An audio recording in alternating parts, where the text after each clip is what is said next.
Welcome to another edition of the Basketball Teacher Podcast. Our mission is to bring you discussions on a wide array of topics in the coaching world to grow players on and off the court. You can connect with us on YouTube, Facebook, and Twitter, and also reach us directly through email at basketballteacherpodcast@gmail.com. Now, here's your host, Coach Mike Hernandez. Welcome back, everyone. Thank you so much for joining us here for another episode. As always, thank you so much for the support on social media, whether it's on our Twitter, Instagram, Facebook. Thank you so much for all of that and all that you guys do to promote our show. I can't tell you how much I appreciate the messages and the support that you guys have given us. Now, today's topic is one that every single coach goes through between seasons. We're going to talk about reflecting on the end of the season and then preparing for next season. We'll get into the planning for next year, as well as ways that we as coaches can grow. It's always a period of transition going from our team that we had the previous year and then trying to figure out the best way to move forward as we move into the next year, which seems to rapidly approach as well. The offseason is such a valuable time for us, and I'm very happy that our guest is spending a little bit of his time to talk about his process transitioning from one season to the next. So I'm very happy to be joined by head coach at Middleton High School. I'm happy to be joined here today by Coach Trent Harrison. Coach, thank you so much for joining us. How are you today? Pretty good. Thanks for having me. Yeah, absolutely. And thank you for spending some time talking about this topic. It's great because every coach, I feel like, always is looking for ways to kind of refine or reflect or think about their valuable off-season time transitioning from one season to the next. So this should be great. Coach, let's go ahead and get started with your journey. Where's the game of basketball taking you? Where's your coaching journey taking you? Well, I actually I went to Middleton High School myself, the school that I coach at currently and teach at. From there, I actually went to Dillon, Montana to play football at the University of Montana Western, part of the Frontier Conference with Carroll College, Eastern Oregon, MSU Northern, schools as that such, as a quarterback. And after a few years of some concussion issues, forced me to end my career a little early, and I ended up shooting in the gym a little bit. And the head coach, Steve Keller, who's now at Great Falls University, said, "Hey, what are you doing now?" I said, "Well, I got a year of eligibility, but I got 2 years of school left." He goes, "Well, why don't you come play basketball for a year, help us out, help us with the team. You're probably not going to play a lot, but we could use the body, and then come and sit the bench the next year, your last year of school, as a student assistant." And that was enjoyable. So I did that year. I ended up graduating. I got a student teaching position at my former elementary school with one of my former coaches. And then I went on to Jefferson Middle School in Caldwell to become the 8th grade A boys basketball coach for one season. It was an interesting season as my first paid coaching position, besides 1 year as a 2-room schoolhouse head coach for a school in Grant, Montana, a ranch school way out in the middle of nowhere in Montana. After that middle school year, they hired a new coach named Bob Peterson. He's actually, I believe he coaches at Casa Grande in Arizona now, but he hired me to be his JV coach at Caldwell High School, where I was the boys JV coach for a couple of years. After that, he went back to Arizona, and I got the head varsity job at Caldwell High School for boys. We went to the state tournament for the first time in 17 years. I remained at Caldwell for 3 years after that, coaching boys. When that all season ended, I ended up being an assistant at my old high school for the girls program under Jacob Doty. I did that for 1 year. After that, the job became open, and I became Middleton High School's girls head varsity coach, where this was my first season. Along the way, I did some internships under Scott Garson at the College of Idaho, who is now an assistant at Santa Clara. Colby Blaine, who is now the head coach at College of Idaho. So I've just been staying within the Treasure Valley, the Boise area, trying to learn as much as I can from whoever is willing to teach me. Now that's awesome. And one of the real cool things about having different stops along the way as all the different people that you get to learn from. I think that that's like super valuable that you get to learn and work under all these different people. And so, yeah, it sounds like you've been learning a lot along the way as well, which I'm sure we'll get into. And in addition, Coach, I know that you do a little bit of coaching with football as well. And so I'm always curious when I talk to my guests who coach multiple sports. For you personally, what ideas has like football, whether it was playing or coaching, what has that exposed you to that's kind of transitioned and helped you a little bit with coaching basketball? Well, I think discipline is a big part of that. And when you think discipline and you think multi-sport athletes, football tends to come to mind just stereotypically because of the demands of the physicality, the 2 days in the heat, and the conditioning and all those things that football requires you to do to play one game a week. Makes it easy to convince your girls and your boys, like, hey, you guys get one or two practices to prepare for this game. Like, we got to be efficient in this 2-hour practice. In football, sometimes you get a week, 3, 4, 5, sometimes 6 days to prepare for a game, including film. But sometimes in basketball, you're playing the next night, and you don't have time to waste. And not like you do in football, but you just really have to be efficient with your time. And I think so the discipline, being efficient, make sure your day's planned out. Because I mean, my whole life, I've been coaching football for 8-9 years. I also have coached varsity golf. I've coached baseball. I took the spring season off this year because we have, like I said earlier when you and I were talking, we have another child on the way. And I just really wanted to concentrate on our girls this spring and having a new baby. Yeah, I can imagine if you are coaching that much that you have to be pretty well organized, pretty efficient and everything like that. You're going to have to have everything laid out the way that it needs to be in order to make the most of it. And I'm sure that's going to help here with what we're about to talk about. So let's start with the process that you kind of go through at the end of the season. So the year's done, everything's wrapped up, and you're sitting wherever it is you are, your office, your home, wherever the case may be, and you're doing your kind of reflection and you're thinking about the process of that at the end of the year. What do you do to reflect and assess on the previous year? Well, the first thing I do is I take 48 hours and I make sure I don't look at film. I don't look at the reports. I don't look at anything like that. I just take 48 hours to try to just decompress from the end of the season, because as you and I know, only 1 or 2 teams get to end their season on a victory. And so sometimes your brain is a little cloudy with emotions at the end of the season if you don't end with a win. And so I take 48 hours, and I which usually means you come back on Monday. Sometimes I take a personal day on Monday, just because coaching 3 sports and stuff, just like need to take one. The first thing I do is, okay, how much money do we have for the summer? I mean, you're coaching high school sports at a public school. You're like, how much do I have for the summer? How much do I need to raise for the summer?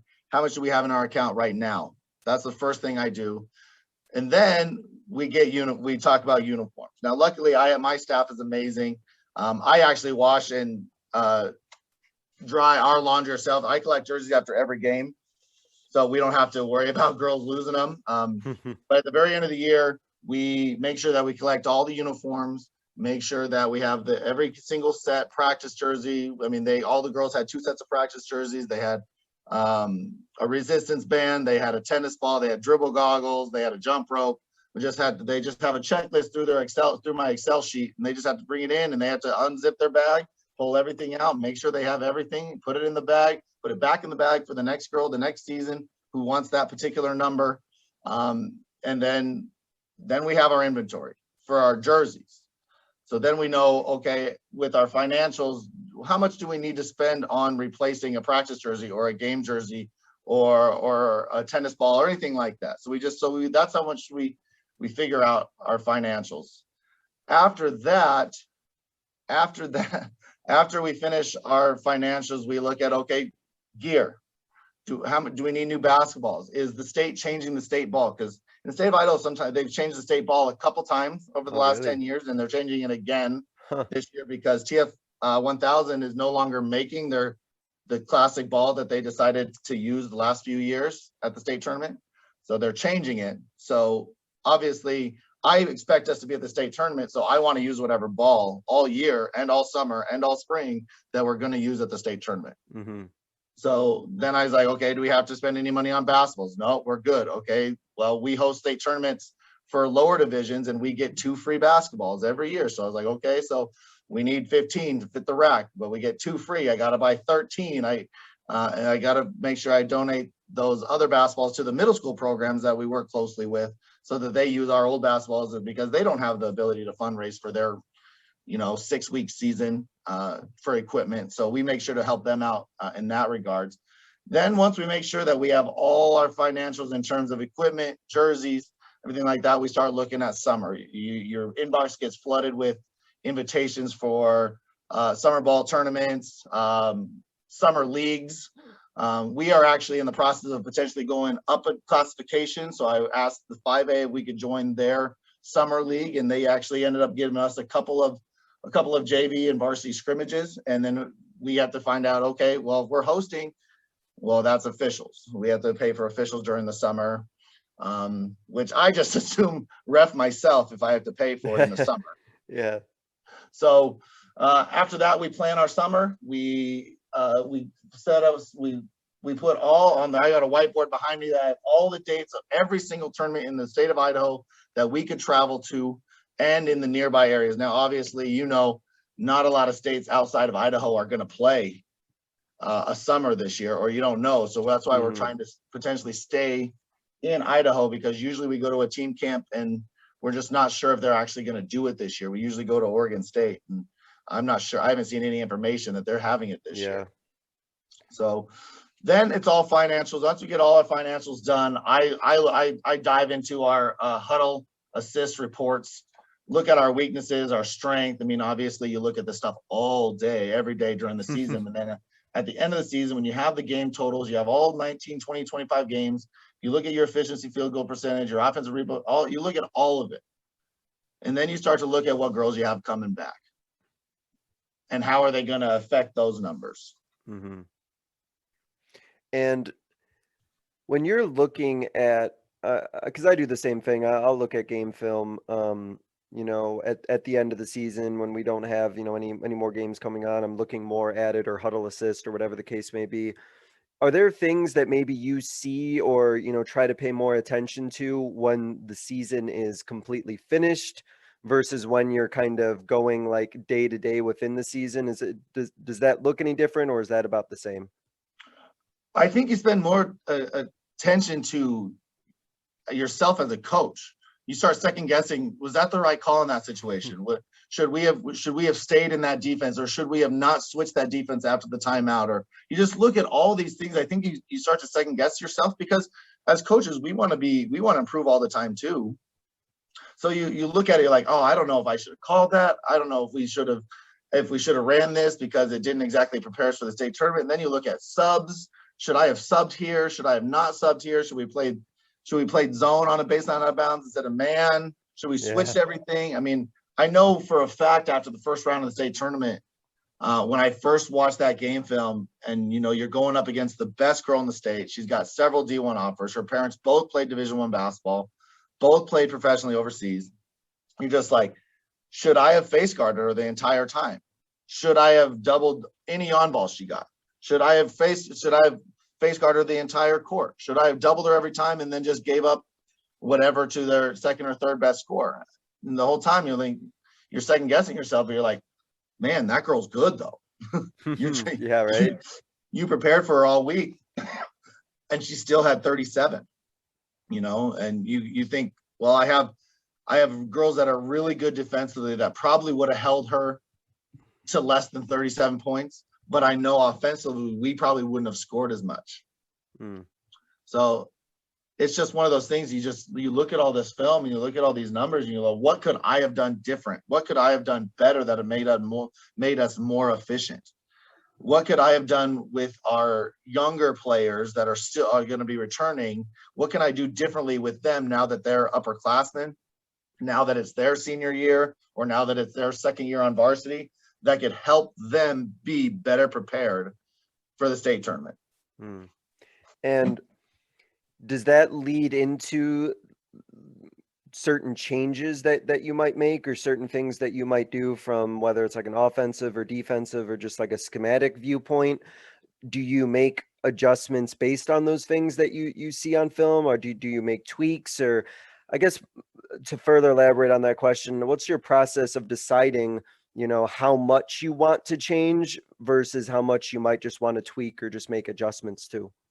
Well, I look at who we're losing, and I've never been a component of like, this is my system. And I listen to some of the other coaches on your podcast and talk about, well, like Phil Jackson's always going to run the triangle, no matter what, he's going to make it work. Well, I was always taught KYP. I had a head coach, Brian Deathridge, always say to us, KYP. And that was always know your personnel. Yeah. He would say, you try to make this pass to this person with not great hands and they drop it. You can make that same pass to a different teammate, but know your personnel. Know who you're going to give the ball. Make sure that you're putting them in a position to be successful. And so I've never been a component of like, we have to run the dribble drive. We have to run the continuity. We have to run the 5-out. I've never been a component. I look at what do we have? Who do we have coming back? What are their strengths? And what are we going to do offensively or defensively to make them excel? And so honestly, after looking at our film all year, and so it's like, okay, I think we have 4 of our 5 starters coming back. We have 5 of our top 6 players coming back. And then, there's always potentials for transfers and stuff. And you never know that until the next season or until summer ball starts and someone moves in. But right now I'm completely open to whatever is going to be helpful for us. Now, offensively, I think we can do a lot of the same stuff because we have a girl named Peyton Hymas who she's coming back for her 4th year on varsity. She just got 4A SIC Conference Player of the Year. She's first team All Idaho. And a lot of the offense is gonna run through her. She splits the defense really well. We set a lot of double on balls for her. We set a lot of horn actions. We have her push wings down and come off on balls into the continuity. And so we're probably going to do a lot of the same stuff offensively. Defensively, we're going to be a lot more athletic and a lot faster. And I think we're going to pick up a lot more full court, put a lot more pressure on teams. And we talked a little bit with personnel, and you got to go through the process of knowing your personnel, understanding who's leaving, understanding who might need to step up or replacements and things of that nature. Do you have conversations with your players about that at the end of the season? Do the players kind of know like what their role is going to be for next year, or do you have to kind of talk to them or explain to them like, here's what I'm going to need from you the next year? How does that conversation go? Well, we definitely talk all season about it. I have an amazing assistant named Mackenzie Royce Radford, who played at the College of Idaho. She's just recently out of college, and she's an incredible buffer between me being mid-30s male to her being a girl that wasn't in high school that long ago. So I can explain their roles with Coach Mack standing next to me, and those girls will understand it. And if they don't understand what I'm saying, they talk to Mac afterwards, and then they walk away knowing their current role. So I have conversations because I'm in the building. I have conversations with our girls coming back almost daily. They have a 3rd period weights class. I have a 3rd period prep. I go make sure I say hi to them. 4 of those 5 starters are in that class. So I talk to them all the time. We've already started open gyms. So I'll pull them over. You're not really allowed to coach, but you say, hey, you need to be a better leader right now. Your role is bigger now. You can't let the girls play like this. It's your voice now. It's your team now. Here's the keys of the bus. And so we talk about it all the time. Yesterday I went and played or watched them play at a club tournament that was actually local.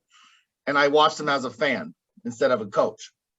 But then I was like, hey, good job. They're like, Coach, thank you. I appreciate it. But what did I need to do better? Or what did I need to work on? So they were always expecting me to talk about it, even when I just watched them as a fan yesterday.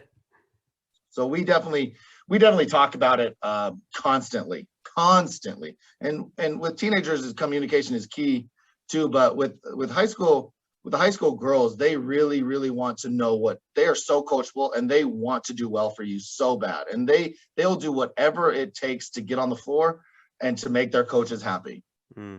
Yeah. I know. I definitely agree with that, and I really like the idea of having that constant communication. So the players kind of know, and they're used to those conversations, and they're kind of ready for that. It's kind of an ongoing process like that. I think that that's really good. Um, we talked about um, summer a little bit, and so I'm curious, what is your kind of goal or objective in the summer? What are you really looking to see or get out of it? What is your hope for a successful summer for your program? Well, everyone probably likes to say they want to win every game in the summer, but to me, with the combination of potentially 6 seniors and maybe 3, 4 sophomores, and not knowing who I know my returners can play well together. They've been playing together on like the same club teams since they were in the 3rd grade. They've been playing together every year forever. So I know they play well together. But my goal for this summer, because I've looked at my personality, is how are these girls who are 2, 3 years older than their teammates potentially this year? How are they going to bond? How are they going to have chemistry? So when my assistant and I looked at these tournaments and stuff in the area, we're like, well, we have to get out of the valley. We have to get out of the valley. One, so we're not playing the other teams in our conference, because we're not trying to just beat the other teams in our conference. We're trying to get better. Even if we lose, we're trying to get better, because we have to build a chemistry between these girls who have 2 or 3 years of age difference. Because when our seniors are gone, and some of them have played on the varsity team for 3 years, it's going to be these sophomores. It's the keys to the bus is theirs. And they're going to have 2 years after that without all these senior studs. So when we look at the summer, we're looking at, okay, who plays well together? Who's our top 8? Because you always, coaches like having 12. And sometimes parents don't like when you say this, but like, coach, you need 8, and I used to have coaches tell me, play 8, trust 7, and win with 6. And we got to find out who those 6, 7, 8 are in the summer. And that's our goal. And are you, during this process, as you're kind of getting everybody sort of acclimated with each other and playing with each other, do you use the summer to work in any new things offensively or defensively? Like, how do you work in anything new, I guess, coaching strategically wise in the summer, or do you not do that? Well, we'll have 2 weeks of practice before our first summer league tournament. And because we have so many returning seniors, there's a lot of leadership involved. And they are going to take those girls and put them under their wing. And they're an amazing group of girls. They're not going to, be that stereotypical senior that, tries to haze and bully freshmen. Mm-hmm. And they want them to be successful, because they know if I need a breather, I need to trust that girl to come in and do well for us for 2 or 3 minutes. I need to trust her, and she needs to know exactly what coach is expecting. So when we look at it, we're thinking, okay, what do these girls do well that maybe our older girls might not do as well? Because these other girls that are coming up have also played together forever.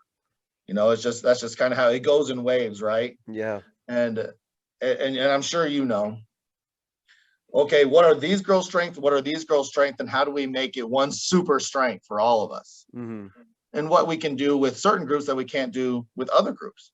And there's a lot of times where we have those, where this summer we're going to have those returning girls, and they're going to run their stuff that they're really good at.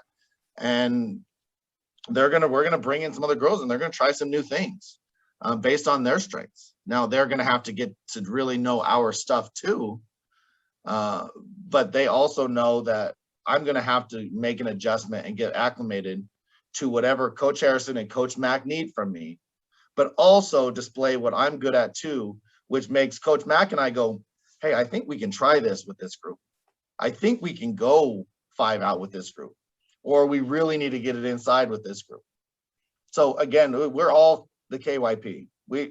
And whatever that is, excuse me, freshman, sophomore, junior, senior, doesn't matter. We'll try anything to put our girls in a position to be successful. Anything. Sure. No, that's great. And with that, you've mentioned a couple times about the idea of knowing your personnel.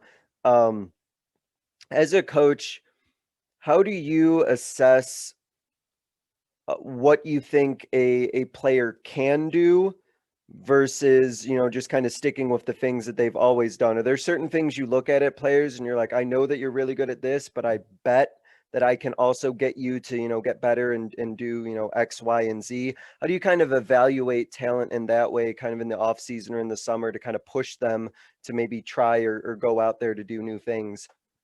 Well, there's that adage, a lot of people love to practice what they're good at, The shooters Sure. come in the gym when they're warming up and they shoot, and they're like, I'm good at this. I'm comfortable practicing this because I'm good at it. It makes me feel good about myself because I'm good at it. So we would tell the girls, like, you're really good at this. She's really good at this, but she struggles with exhibit A, B, or C, but you don't. So why don't you guys go together and work on the same hoop? Make her try stuff that's uncomfortable for her, and then you help her with the things that you're comfortable with. So when we evaluate players, we're like, okay, obviously, these these girls are our shooters, and we need to get them shots. But these other girls can shoot too. They just don't have the same swagger or confidence about it. Mm-hmm. And so we work on, okay, you could be as good as this girl if you had her confidence. How are you going to get as confident as her shooting the ball? And, well, I don't know, coach. I was like, go try to beat her. Go work a drill together, get on the shooting gun and try to beat her. And keep going until you do. Keep working with her and only her until you beat her. Because she's going to get better because she doesn't want to lose to you. And you're going to get better because you want to beat her. And so we don't always have, a lot of coaches have their best players do the drills together, like zigzag drill. We call it Manny drill, where you stay inside the lane line extended all the way down full court. And then if you turn it over, dribble out of bounds, you have to switch. Yeah. Well, the top two girls are usually the best ball handlers too, best defensive players too. So we put bad defenders with really good ball handlers. It was like, you got to get better, because I can't have you on the floor if you're really good at offense and not good at defense. And I can't have you on the floor if you're really good at defense, but an absolute liability on offense. So find a way to merge them. You got to work on your strengths. Don't just practice the things that you're comfortable with, that you're good at. And I think what that also does is it lets the team in a way kind of bond with one another, and players kind of work with maybe players that they normally don't work with. And I think for a lot of coaches, that's something that they really look forward to doing in the summer, is that kind of a way of like bonding. And in what ways does your team kind of come together and kind of gel with the new pieces that are coming in the summer? Well, obviously it's going to be new for me with this girl. First of all, this is only the second year that I've coached girls. I've coached boys and men for the first 8 years of my coaching career. So this is actually, going into this summer will be the first time I've actually had a summer ball as a head coach with girls. Girls, yeah. So just for a quick example, if anything off the top of my head, because Coach Mack and I are constantly talking about how we're going to get these girls to bond, because they already get along, but getting along and bonding is different. So first thing we said, well, in practice, you know how they usually they want to do the drills with their friend, their close friend. They want to do their form shooting. They want to do their partner shooting with their friend or their good buddy. Well, she said every practice, you make the groups. It's okay. Peyton, Risa, you guys are on hoop 2. And then Cassidy and Sheridan, you guys are on hoop 3. And so it switches every day who their shooting partner is. And so they're not used to just being with the same person, because same thing, like I said, if you're comfortable, are you really going to be pushed? Right. And if you have an older girl shooting with a younger girl, that younger girl wants to impress that older girl. Sure. Yeah. And the older girl wants to show the younger girl what's up. So they're going to push each other. So I that's like one that. way we bond. I like that a lot for like competition in a way too. And I think I think in that situation, as you kind of mentioned a couple of times, right, that the younger player, they kind of understand the level that they got to get to, and they have like a real in flesh example of like, oh, like, I might have been good before, I thought I was good, but here's, this senior, and okay, this is the level I got to get at. And I think in a way that just kind of helps them grow and helps them have, you know, almost targets that they have to like set for themselves. It's almost a case where you as a coach don't really need to say it. You can just pair them up together and that player just sort of like gets like, okay, this is the level I need to get at, sort of thing. Yes, absolutely. Well, and to be honest, I walked into a really, really good situation. Middleton girls basketball has won 4 state titles in the last 15 years. There was a coach here for a long time who was actually the girls coach when I was a player here.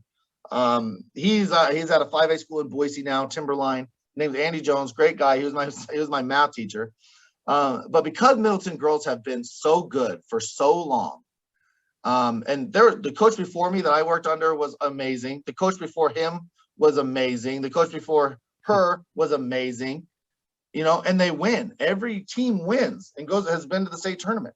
So like, knowing your personnel is great and all, but I know that I better work my butt off because I don't want to be the coach that loses. And the girls are the same way. They don't want to be the Middleton girls team that's not good. So they're just super competitive. They do not want to be the class that's not good. And that tradition has just built character, and they just work so hard as a motivation. So they're never the Middleton girls team that's bad. Yeah, that perfectly segues into the next question I was going to ask you. For you as a coach, the off season is such a valuable time to kind of grow or get better or just kind of work on your own coaching craft. So what have you done, or what do you plan on doing to kind of work on yourself as a coach and work on getting better in that way?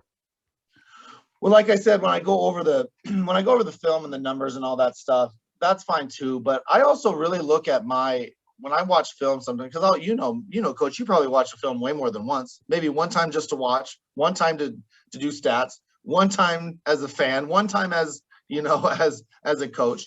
But I'll watch the film and I'll see how I reacted. I'll watch my body language. I'll watch my staff's body language. I'll watch the bench's body language.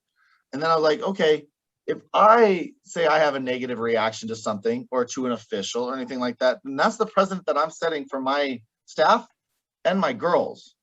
So I will go through and I will watch myself on film and how I act. Was I efficient in a timeout?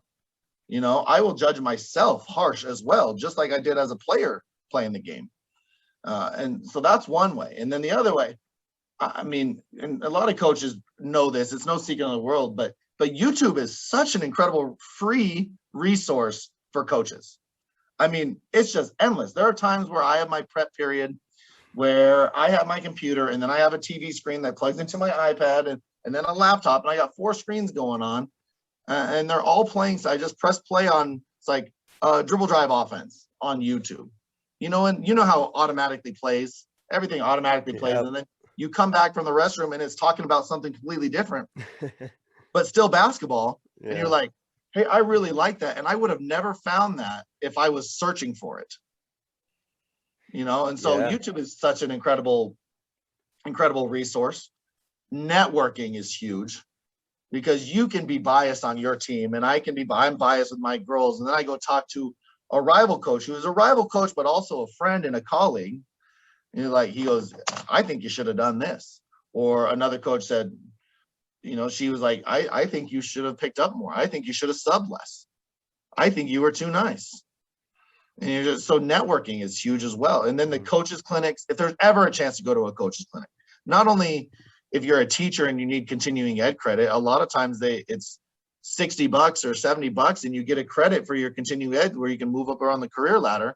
So any local school, we're lucky to have College of Idaho, Northwest Nazarene, CSI in Twin Falls, TVCC in Ontario, Eastern Oregon in LeGrand, and they're always offering coaches clinics where you can get a credit, you're benefiting your education career ladder, and you're also learning something, but you're also there with every other coach you played that season or played against or coached with if you've been at multiple schools, and you're just networking. It's a great time. And I fully expect everyone to take advantage of those. They should. There's no reason not to, especially if you're a teacher and a coach, which I am, and it's perfect. And I think those clinics, like you said, one of the really awesome things besides the things you can pick up on that is just talking to other coaches and kind of being outside of your own like program for a little bit and actually stepping out and talking to other coaches and other programs. And I think coaching can get a little insular and you kind of get in your bubble with your program. And it's just kind of nice, I think, to talk to others. And you actually mentioned that, which brought up a question to mind. When you're talking to other coaches, and especially the ones that you played against who are, giving you advice or giving you feedback or, suggestions, how do you as a coach kind of parse through all of that and decide like, okay, this is something I think I should do, or, you're saying this, but this won't work for me. Like, how do you kind of parse through all the bits of advice that people give you? Well, as you probably know, Coach, not all advice is gold, right? Yeah. Fool's gold sometimes. Yeah, exactly. And so a lot of it, sometimes it can be backhanded compliments. It's like, that sounds really nice, but I know that that's not as nice as you're probably expecting it to be. But you take everything with a grain of salt, because sometimes the people that you talk to, they are your friend. But sometimes you might be talking to a coach that really doesn't like you or your program, that has struggled against you in the past, and might resent you for it, which to me doesn't make any sense. Coaches, we're all in this for the right thing, because the right reason, because it's not pay. Most of us are not making anything based on our hours. So I want to get along with every single coach in my conference. I want to meet every coach. I ask every coach in an email, what's your email? I'm just trying to build my network, because I've been coaching boys for so long. And it's a completely different world. It's the same world, but it's a different universe, if that makes any sense. Yeah.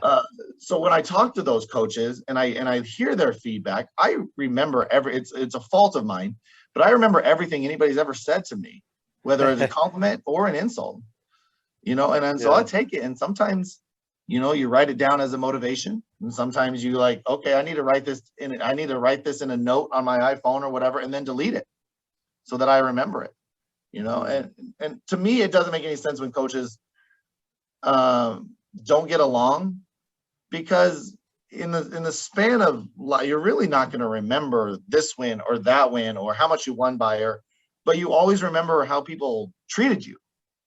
Yeah. I couldn't give you a score off the top of my head right now, but I can tell you what coaches I really respected and what coaches I was like, okay, I would never do that. You can always learn something from those clinics, talking to people. The best part of those clinics is the social or eating pizza at lunch, because that's where you learn a bunch. Sometimes you don't learn anything when you're actually watching the clinic, but you learn from the other coaches. But we're all in this for the same reason. And so I want to get along with every coach. Well, I think that we can get caught up in the idea of like having like rivals and rival schools, and all of a sudden you think that other coach is your rival, really, but that's not really the case. You talk to them and you have a conversation with them, and if there's somebody you respect and you like, right, they're doing the same thing you are, which is growing men, growing women, sharing the game, doing all the right things. They just happen to be working at that school and you happen to be working at the other. So I think that makes a lot of sense, that you can grow a lot from those conversations. And no, that makes a lot of sense to me. I'm curious, has there been a clinic in particular that you've gone to before, like the actual clinic itself, that you thought was like really beneficial? Is there like one clinic or a couple clinics you can think of that you thought were really, really good and useful? Well, obviously pre-COVID, the Nike clinic in Vegas is top notch to me. And I've only got to go one time. But that was just top notch. The experience, the atmosphere, like talking to coaches from all over the country, and potentially some of them all over the world, from Australia, Mexico, Canada. And you're just like, oh, I've never even thought of that. That's not something that's ever crossed my mind as a coach. So to me, that's the most beneficial one. But to be very real, the fact that I've learned so much from the College of Idaho right here next to my hometown, and my parents are both alumni, so I might be biased. And I would have gone there if they had football at the time. They didn't. They just recently added football the last 5 or 6 years. Hmm. But I've learned so much from Coach Scott Garson, who let me do an internship when I was the JV coach. So I would go to our JV basketball practice in town and then go to his NAIA college basketball. And this is a Division I coach. This guy is at Santa Clara right now as an assistant, but he was at UCLA under Ben Howland. And I'm thinking to this guy, I was like, this guy is Kevin Love, Russell Westbrook. Like, this guy has coached some actual dudes. I'm going to be extremely focused listening to him talk. I don't care how tired I am. This, God knows, he might not be here forever. This is a huge resource. And then when he decided to go back to Division I basketball, and he's at Santa Clara, they hired his assistant, who's Colby Blaine, who I actually went to college with at Montana Western. He was a senior. I was a sophomore. We didn't really talk much, but I knew who he was. He knew who I was, but we didn't really talk much. But he's been such an incredible resource here in town. I mean, he coaches in the Cascade Conference, but I firmly believe that he is a Division I basketball coach, and he's coaching at the NAIA level. And when I get to go to their practices or go in during halftime of their games and learn and watch, his clinics have been amazing. Listening to him talk about everything, anything basketball, it has you on the edge of your seat. Yeah, it's always great. I think you go to those clinics and you have like a really good like speaker, somebody who's just like super engaging like that. And it's like sometimes I know I've seen those where the content necessarily wasn't maybe even what I didn't know if I was going to be interested in, but then like sometimes the speaker is just like so good. It's like, all right, I'm paying attention to every single word that they're saying. Exactly. And sometimes they're funny. Yeah. Sometimes they're just telling stories. You know, they've been coaching for 60 years and they just tell you some stories, and that's enjoyable too. Yeah. Yeah, for sure. We have listeners who are in a position that you are in, coach, where basketball isn't their only sport, and I know that's not the case for you. And so they have this basketball off season, but then if it's football season, they got other stuff with football going on, maybe other programs have other things going on. So how do you balance basketball versus the other coaching things that you have going on and the other sports that you're involved in? Well, like we spoke briefly on it, just making sure that your day is planned. You're not wasting time either driving back home or stopping to eat, unhealthy at a gas station or a grocery store or whatever. You got to plan it out. And just for a quick example, this summer, I know that on Monday through Thursday, I have freshman JV football weights where I'm in charge of the weight room. And that's 45 minutes to an hour. Then we go on the field and we run routes and go through our offense. Then we come back in. I come back in 10:30 for our girls basketball practice. And then after the practice, the girls lift. So I'll drop my son off at daycare. My wife is a marketing director. So I drop my son off at daycare and go to the high school. And then sometimes in the summer, sometimes I'll golf afterwards before I have to pick him up from daycare. But that's my day. I drop him off at 7:30, and then I'm in the weight room, football field, or basketball court from 8 to 12:30, 1 o'clock. And sometimes I go golfing after that, playing quick 9 holes with some other coaches, because you got to have fun. You got to take care of your mental health too. You got to get exercise. I mean, people think that just because you're on a court or in the weight room or on a football field that you're getting exercise, but it's typically the opposite. You're actually not getting any exercise. Besides steps. So, those are my days and in the summer. And then Thursday, we have a quick basketball practice. Friday, for the first 3 weeks of June, we'll leave early in the morning because all of our places are, 5-6 hours away for the tournaments that we're playing with this year. We got to leave early because we can't really spend the money to leave on Thursday and stay the night. So we got to leave early Friday, and then you do it all again for 4 weeks, and then it slows down a little bit at the end of June. But you're still going to football even when summer ball is over. And then you still want to open the gym for the girls. So it's not mandatory, but it doesn't change. You're still in there. They're still getting on the gun. The only difference is in July when it's not mandatory for the girls, like you can come in your office and get some stuff done prepping for the next season or for the next for your education or what you're teaching, your lesson plans and stuff like that. But you can open it up and they can lead themselves. But it really doesn't slow down just because it's summer. And when you're coaching multiple sports, it can get tiring. And I'm actually glad I actually decided to take. I usually coach baseball too, and I decided to take it off. My wife's request, which I don't blame her. But that's well deserved. I think it's a well deserved break, especially with children, one on the way. If a young one you already have, I think that probably enjoy that time, even though I'm sure it'll obviously get taken up by something else. Oh well, when the day's over with coaching, you got to find a way to pump yourself back up because you got a 16-month-old, and you got to be there for him too. Sure. You got to be ready. You can't just be tired. He doesn't care how tired you are. He doesn't understand. So you got to come home ready and put your game face on in the driveway and wake yourself up, slap your cheeks a little bit, drink some water, maybe a Red Bull, and say, okay, it's dad time. Yeah. And that goes with, even if you had like long days at work too. I know, so we've had coaches who talked about, really long days at work, whether they're teaching or whether they're, working, a different sort of job, and, they might be tired after work, and, they got to bring that energy to practice, and then, further extrapolates to, you got to go home, and, if you have a young one, especially, you gotta be on. So yeah, I like that. Have a Red Bull there and get into dad mode. That's great. Yeah, for sure.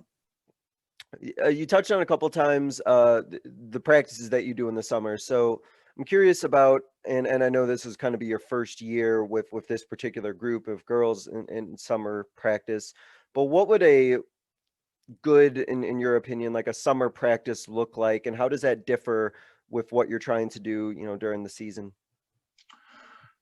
Well, in the season, we, like I've said a bunch of times, we have to be really efficient with our EDD, our everyday drills, like where the girls get going. They can't waste time because we know we have to get in film. We know we have to get in a practice plan, or in terms of strategize for our next game or next two games coming up.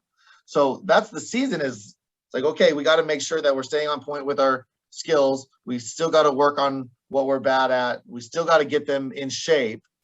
But in the summer, it's a little more lax in terms of not expectations, but we got to really work on what we're bad at too.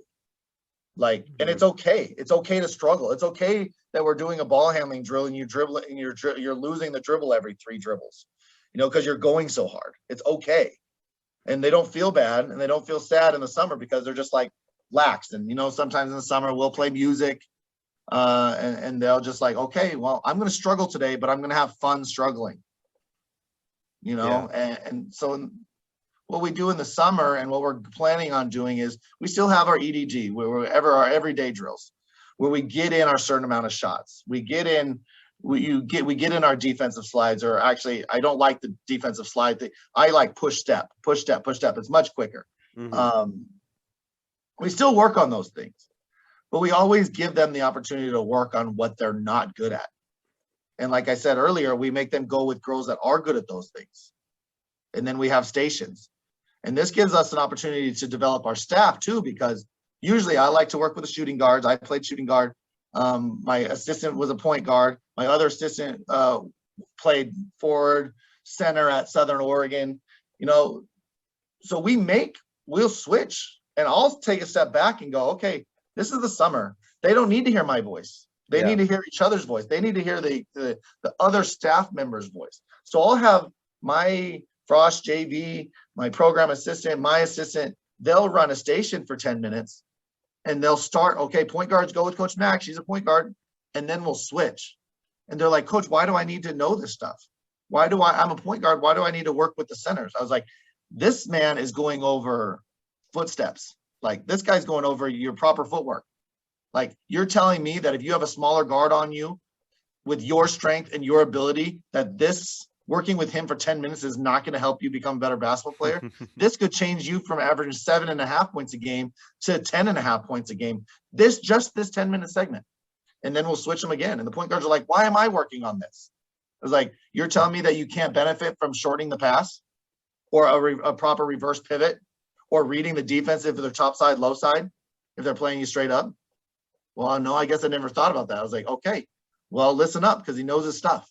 And then I get to walk around to all the stations and watch and help and just cipher, like, this is what he means. And then I can show them in line when it's not their turn. And then I move on to the next group. Mm. And you talked about just now about your staff, running some drills or running some stations, and in the summer. Is there anything else that you talk about with your staff? Are there things that you specifically want maybe your staff to have to do in the summer or work on in the summer? How do you kind of work with your staff, maybe in outside of like a practice type setting? Well, I always tell them, I was like, I did not hire you guys to be on my staff to tell me what I want to hear. Do not tell me what I want to hear because you're trying to make me happy or impress me. I need you to give me your honest opinion. I need you to tell me the truth. I need you to tell me that I'm being too hard, or I'm being too soft, or I'm subbing too much, or we should try something different. I need you to tell me. I need to trust my staff that I can delegate assignments to them and not worry about it. Not worry about what they're teaching. So what we talk about all the time is be honest with me. Like, what do you guys think we should do in the summer? Because we've all come from different backgrounds. I mean, my one assistant, like I said, he played at Southern Oregon, but he was also a track guy. Then we got my one coach who played point guard at College of Idaho. Then I got another one who won 5 state championships, one in softball, one in basketball, one in soccer. Like they've won a lot. These staff members have won a lot more in their playing careers than I ever won in my playing careers. So why can't I listen to them? I need them to be honest with me at all times. And then I will take whatever they say, and I might not use it. I have the final say, but I want them to feel like they can speak freely and be respected, because I've been on staffs where I just stood there and I basically watched practice for 2 hours. And that doesn't help them develop. It doesn't help them feel invested. It doesn't help them feel respected or important. It doesn't make them, and we all know that we need good coaches. The public schools, private schools, charter schools, club coach, we all need good coaches that want to keep doing it. And you do it for the kids. And if you don't feel like you know anything or that you're respected, then you're not going to do it. Then we're finding new people that are inexperienced. So let them get experience. Like, for example, this summer, my assistant coach, there's times where it's the summer ball. I'm going to be the assistant. I'm going to be the rah-rah guy on the bench. And she coaches them. Yeah. No, that's great. I think that it kind of gives them the opportunity, and it's summer ball, right? So it's not super stressful, right? It's not this big super stressed out it's not situation. going to be in the paper or Twitter the next day. Yeah, right. Yeah, so exactly. Get better. Yeah. Do you still film things in the summer? Are you still like looking at like film in the summer and things like that? Are you going over that sort of thing? Oh yeah. Lucky, and with the cameras now today, you don't have to have somebody manning it. You have the huddle focus, or there's that, I forget the other one, something pixel, I don't know, but you can just on your iPhone or just press record and you can record practice. You can record the summer. If you're in your own gym, you can record it. And there's parents that'll record too if the school doesn't have those things. So, and it doesn't hurt if you go, okay, like sometimes just to give girl confidence. Holy cow, I can't wait to watch that on film. That was a legit move. That's what I'm talking about. That's why we worked with the post coach. That was awesome. That's what I'm talking about.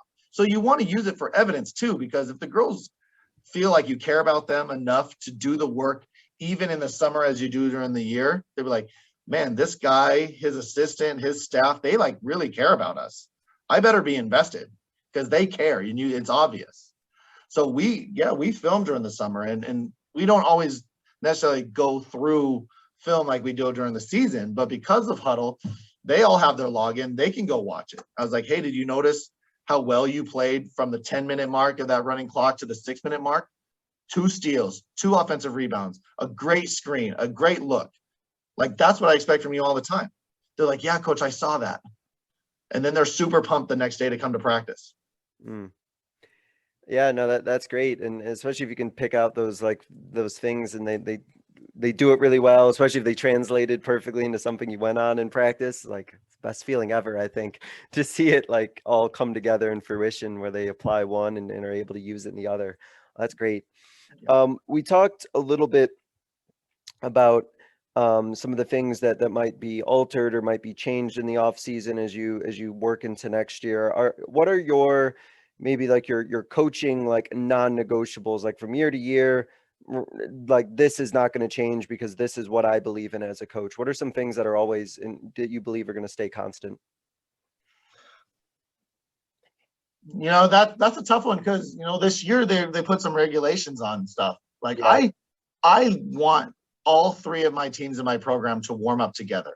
Let's all be in the main gym. Let's all do our dynamic warm up. Then we'll do the first 10 minutes of each practice is skill development, or there's stations, and all three teams are using all 6 hoops. And granted, some schools don't have that ability to have 3 courts within walking distance and 6 hoops in each gym and other things like that. But we weren't allowed to do that because we had to separate them in case one team tested positive. Only that game was canceled and not the JV and varsity game, or only the varsity game was canceled and the JV and Frost still got to play because we were separated. Yeah. Even though, the girls are all in class together, they drive to practice together, they hang out on the weekends, but those are regulations. So my non-negotiables are, we warm up but obviously as an admin, Coach Harrison is not the admin's boss. So I got to listen if that's the regulation. But my non-negotiables are we warm up together. Like we do everything together. I don't care if you're an incoming freshman who's the 7th or 8th person off the bench. I don't care if you're the all Idaho player of the year or whatever. Like we're warming up together. And then we're doing the first 30 minutes of practice together. Because that's how I feel like it's like that hashtag 3 teams, 1 family. And you can't be 3 teams, 1 family if you're always separated. And a lot of times freshman girls or JV players, they don't feel like they're part of the program. And that's the one thing that I absolutely hated about this year, especially first year as the head coach with girls, not being able to do that and build that. That was extremely frustrating. So now that there's less regulations, like we're doing a lot of stuff together, including and the summer, like a lot, almost probably everything together. Different hoops, but we're gonna all be in the same gym.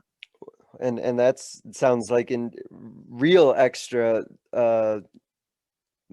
benefit of the summer is now you can get everybody back together and everybody's kind of working together and they don't feel separated. No, I'm the same way. I've had situations where I felt like teams were kind of separated and then all of a sudden I needed a player to like step up from one level to the next, and they'd been so separated from that other group that they like didn't really mesh in, and I'm sure that sort of situation would be maddening for you as it was for me.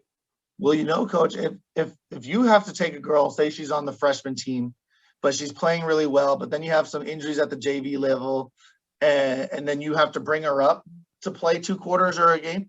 If she's never played with the other girls before, she's going to be super nervous, and you're actually going to backfire what you're trying to get done.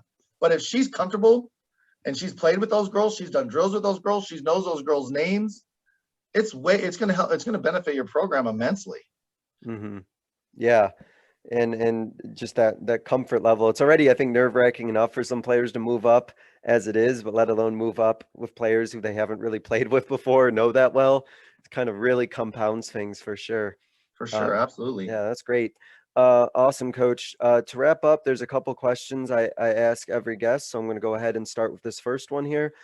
Thinking back on your coaching career, what is a coaching moment that you think our listeners would be able to learn from? Well, I think one thing comes to mind.